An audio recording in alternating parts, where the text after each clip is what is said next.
As the sun dipped below the horizon, casting a warm golden glow over the garden, I stood nervously, my heart pounding in my chest. It was the day I would meet Alex's parents for the first time. The wedding had been perfect, a whirlwind of joy and laughter. But now, with the marriage certificate in hand, the reality of becoming a part of his family was sinking in. Alex took my hand and squeezed it reassuringly. "You're gonna do great, April. They'll love you as much as I do," he said with a tender smile. I mustered a smile in return, trying to silence the butterflies fluttering in my stomach. We approached his parents, who stood with stern expressions, their arms crossed. His mother, Mrs. Bennet, had an air of superiority about her, and his father, Mr. Bennet, wore a disapproving scowl. "Mom, Dad, this is April," Alex said, introducing me. Mrs. Bennet glanced me up and down, her gaze cold and assessing. April, is it? Well, we'll see if you're good enough for our Alex." Mr. Bennet grunted in agreement, saying nothing as he continued to eye me critically. Despite the uncomfortable encounter, I tried my best to engage them in conversation, hoping to make a good impression. But the more I tried, the more they seemed to find fault with me. At one point, Mrs. Bennet remarked, "I hope you understand the responsibilities that come with marrying into this family. We have certain expectations. I assure you, I love Alex deeply, and I will do everything in my power to make him happy," I replied, trying to remain composed. Mr. Bennet scoffed. "Love isn't enough. You'll need to prove yourself worthy." Throughout the evening, their dismissive and condescending behavior left me feeling hurt and inadequate, but I held my head high, determined not to let their disapproval dampen the happiness of our wedding day. After the reception, as Alex and I settled into our new home, I couldn't shake off the unease I felt about his parents' treatment. "Do you think they'll ever accept me, Alex?" I asked, voicing my concerns. "I'm not sure, April," he sighed, wrapping his arms around me. "They can be difficult, but don't worry too much. With time, they'll come around." I nodded, hoping he was right. Little did I know that their animosity would become a recurring issue in our lives. As the days turned into weeks, Alex and I settled into our new home, eager to begin this exciting chapter of our lives together. We painted the walls, rearranged furniture, and filled our home with love and laughter. Despite the initial unpleasant encounter with my in-laws, we were determined to build a strong foundation for our marriage. During the day, I'd head to my job at Silverstone Technologies, a renowned company where I had a fulfilling role in marketing. I loved my work, and the paycheck it provided allowed us to cover our expenses while Alex searched for a job after being downsized from his previous position. As much as I tried to remain optimistic, the burden of being the sole breadwinner started to weigh heavily on me. I knew Alex was trying his best, submitting countless job applications and attending interviews, but job opportunities were scarce. We were both under tremendous pressure. One evening, as we sat in the cozy living room, the topic of our finances came up once again. "April, I really appreciate everything you're doing for us." Alex began, looking both grateful and troubled. "But it's starting to get to me, not being able to contribute financially." "I understand, Alex. It's not easy, but we're a team, and we'll get through this together." I reassured him, trying to be supportive. He sighed, running his fingers through his hair. "I just feel like I should be doing more. It's frustrating. I know it's tough, but remember, we vowed to stand by each other, no matter what. We'll find a way to overcome this hurdle," I said with determination, placing my hand on his. Our love and commitment to each other were unwavering, but the stress and financial strain were taking a toll on our relationship. We started having more frequent arguments, and at times, we found ourselves caught in a cycle of frustration and blame. As the days turned into weeks and the weeks into months, Alex's job search continued without success. The pressure was becoming unbearable, and he began seeking refuge in alcohol. I noticed the change in him, the way he'd reach for a drink after every rejection email or unfruitful interview. One evening, after a particularly heated argument, he stormed out of the house, leaving me feeling hurt and abandoned. He returned later, stumbling and reeking of alcohol. "Why can't I find a job, April? Am I just worthless?" He slurred, his eyes glassy with tears and despair. Tears welled up in my own eyes as I embraced him, feeling his pain seeping into my heart. "You're not worthless, Alex. It's just a difficult time, but we'll get through it together." "I believe in you," I whispered, holding him close. Despite the challenges we faced, I clung to hope and faith in our love. But as the days wore on, my in-laws' visits became more frequent, and with them came more taunts and criticisms. I tried to stay strong, but their hurtful words cut deep, leaving scars that I couldn't ignore. As the pressure of unemployment persisted, Alex's reliance on alcohol grew stronger. He would often come home late, reeking of liquor, and our arguments escalated into full-blown shouting matches. The happy home we had dreamed of was slipping away, and I couldn't bear to see the man I loved spiraling into despair. One evening, as the sun dipped below the horizon, casting a somber hue over our living room, I confronted Alex about his drinking. "We need to talk about this, Alex. The alcohol won't solve our problems. It's only making things worse," I pleaded, tears brimming in my eyes. He looked away, his face clouded with shame and frustration. "I know, April, but it's just so hard. I feel like a failure, and the alcohol numbs the pain, at least for a little while," he admitted, his voice heavy with emotion. "We're in this together, remember? You don't have to face this alone," I said softly, moving closer to him and taking his hand. "Please, let's find a healthier way to cope with the stress. I'm here for you." For a moment, it seemed like he was going to open up, but his parents' words echoed in his mind, fueling his self-doubt. "My parents keep saying you're the one supporting us because I can't get a job." "Maybe they're right. Maybe I'm just a burden to you," he confessed, his vulnerability breaking my heart. "They're wrong, Alex. I married you because I love you, and that won't change no matter what challenges we face," I reassured him, wiping away a tear from his cheek. "We'll figure this out together, but you need to believe in yourself too." Despite my efforts to support him, the toxic influence of my in-laws continued to poison our lives. Every time they visited, their disapproval and disdain were palpable. They made no effort to hide their opinions, often mocking me and undermining my contributions to our family. During one such visit, Mrs. Bennet scoffed, "Still wasting your time at that job, April? You'd be better off focusing on finding a rich husband to support you." Alex hesitated for a moment before joining in.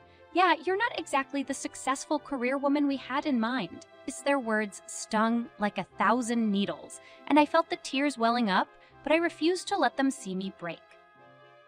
"My job is important to me, and I'm proud of what I do. I won't let your narrow-minded views define me," I retorted, my voice steady despite the turmoil inside. Their words fueled my determination to prove them wrong, but the strain on our marriage was becoming unbearable. The emotional toll of being belittled by my in-laws and witnessing Alex's struggle with unemployment and alcoholism weighed heavily on me. The tension in our home reached a boiling point, and it seemed like we were walking on a tightrope, one misstep away from falling into the abyss. Alex's struggle with unemployment and alcoholism was pushing us to the brink, and my in-laws' constant disdain only added fuel to the fire. One evening, after yet another argument with Alex, I retreated to our bedroom, feeling emotionally exhausted.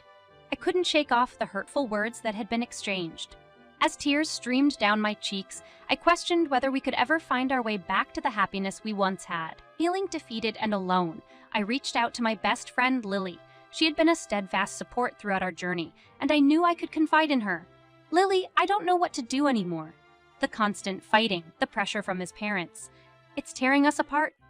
I poured my heart out over the phone. Lily's comforting voice responded, "I can't imagine how hard it must be, April, but remember that you're not alone in this.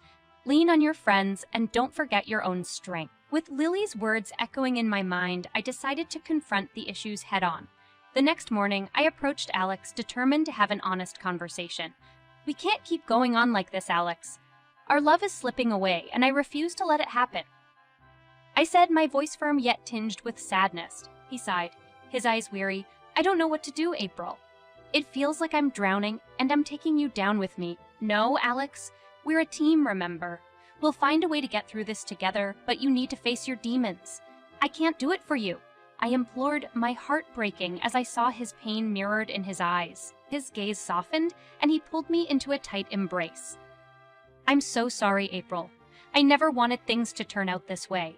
I'll try harder for us," he promised. With renewed hope, we sought professional help, attending counseling sessions to navigate the challenges we faced.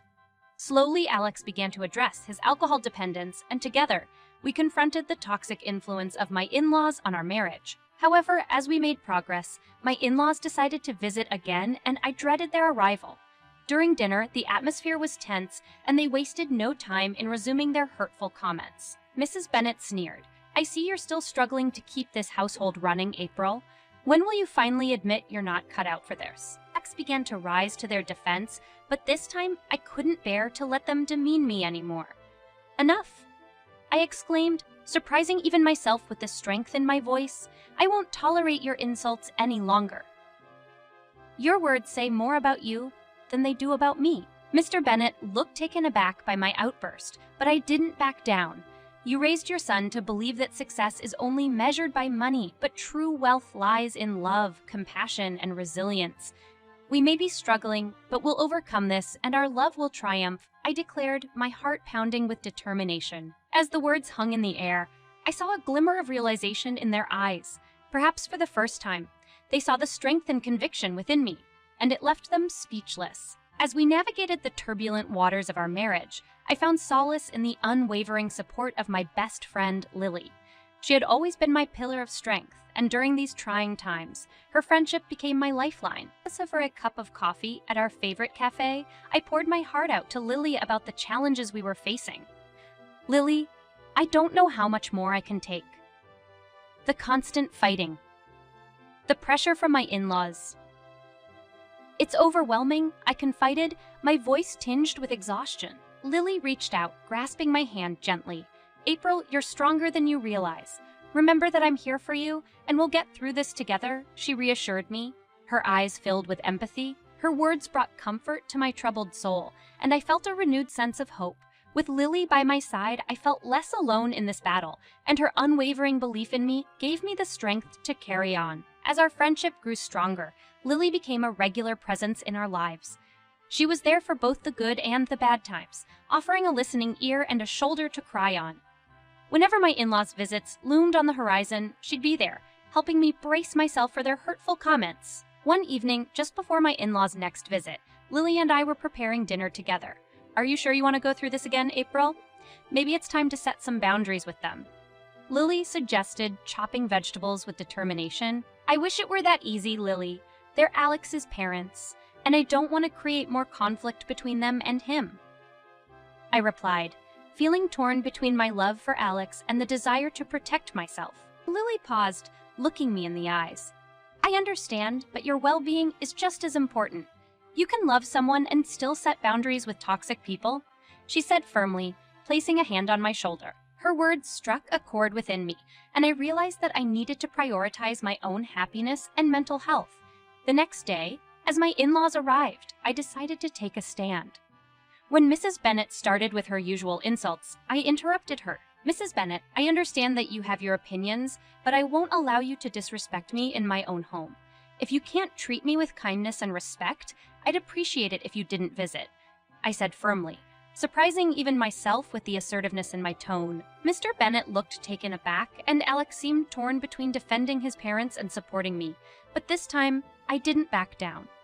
I had found my voice, and I was determined to make it heard. As the silence lingered, Mrs. Bennet looked at me, perhaps for the first time truly seeing the strength within me. Well, I never. She sputtered, but I cut her off. I won't stand for this any longer. I love your son, and I want us to build a life together, but I won't tolerate constant disrespect. If you can't accept me and support our marriage, then perhaps it's best if you stay away, I declared, my heart pounding with a mix of fear and empowerment. With the newfound strength I had discovered through Lily's support, I couldn't shake off the resentment I felt towards my in-laws. Their constant belittlement and toxic behavior had taken a toll on our marriage, and I knew it was time to take a stand. Lily and I decided it was time to put an end to their hurtful antics once and for all. As we sipped coffee at our favorite cafe, Lily proposed an audacious plan. April, it's time to show them that you won't be pushed around anymore. Let's teach them a lesson they'll never forget, she said, her eyes gleaming mischievously. I raised an eyebrow, intrigued by her suggestion. What do you have in mind, Lily? She leaned in, her voice low and conspiratorial. They're planning a vacation, right? What if they left thinking they could use your money? Only to find that they can't. A smirk spread across my face as I understood what she was implying. You mean we block Alex from accessing my money while they're away? That would leave them stranded without any funds, I said, my excitement growing. Exactly, Lily replied, grinning. It's time to show them that their words and actions have consequences. Over the next few days, we carefully plotted our revenge. We knew that Alex's parents were planning a trip abroad, intending to use the money they believed was at their disposal due to my financial contributions. We decided to wait until the day of their departure to execute our plan. The night before their trip, we made sure to hide any important documents and financial information, ensuring they wouldn't have access to any vital details. On the day of their departure, while they were still packing and finalizing their plans, I discreetly went to the bank and blocked Alex from accessing my account. As their departure time approached, I braced myself for the inevitable phone call. Sure enough, just as their plane was about to take off, my phone rang. It was Alex, sounding frantic and angry. "What have you done, April? We can't access any money. How dare you do this to us?" He yelled over the phone. I took a deep breath, determined to stand my ground. "Your parents have been treating me terribly for far too long, Alex. I won't let them take advantage of me or our finances anymore," I said firmly, my heart pounding with nervous anticipation. "You can't just do this to us. We're your family," he retorted, his voice filled with indignation. Tears welled up in my eyes as I replied, "Family should treat each other with love and respect, not belittle and demean one another. I'm done being their punching bag." As the days turned into weeks, we awaited their return, unsure of how they would react to the consequences of their actions. Lily and I knew we had taken a bold step, and there was no turning back now. As the days passed since we had blocked my in-laws from accessing my money, tension hung in the air like an impending storm. Alex's parents had no idea of the financial predicament they were in, and we anxiously awaited their return from their vacation abroad. One evening, as the sun set in hues of pink and orange, my phone rang. It was Mrs. Bennet, her voice filled with anger and frustration. "April, what have you done? We're stuck here with no money, thanks to you. You need to transfer the funds back immediately." I took a deep breath, steeling myself for this confrontation. "I did what I had to do, Mrs. Bennet. Your constant disrespect towards me and your treatment of Alex pushed me to my limit. I won't let you take advantage of us any longer," I said firmly, trying to keep my emotions in check. "You're a heartless woman. How could you do this to your husband and your family?" She spat back. "My husband should have stood up for me a long time ago, and you both should have treated me with respect. You reap what you sow, Mrs. Bennet," I retorted, my voice steady despite the storm of emotions inside me. Max took the phone from his mother, his face a mix of anger and confusion. "April, this has gone too far. We need the money. You can't just leave us stranded like this," he pleaded. I felt my resolve waver, but I knew I had to stand my ground. "I understand that you're upset, Alex, but we need to address the underlying issues here. Your parents' treatment of me has been unacceptable, and I won't let them walk all over us anymore." Over the next few days, Alex and his parents tried to negotiate with me, but I stood firm in my decision. I wasn't willing to give in to their demands until they acknowledged their actions and treated me with respect. Finally, after much back and forth, Mr. and Mrs. Bennet agreed to sit down and talk things through.